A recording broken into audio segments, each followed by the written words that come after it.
kain tayo ng banana cake. Ito yung favorite ko guys. Diba? Mayroon. Kakain tayo. Sinagugutom. Kaon ta kay kutas. Diba? Kaon. Okay guys. Banana cake. Mungkin akong favorite na cake. Tsaka yung OB cake.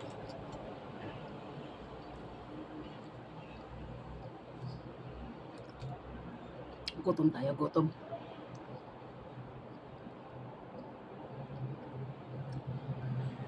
Kahit dalawang slice lang. Ha?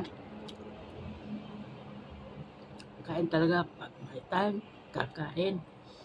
Hindi magpagutom. Kasi ito lang yung puhunan natin, ang kakain. Diba?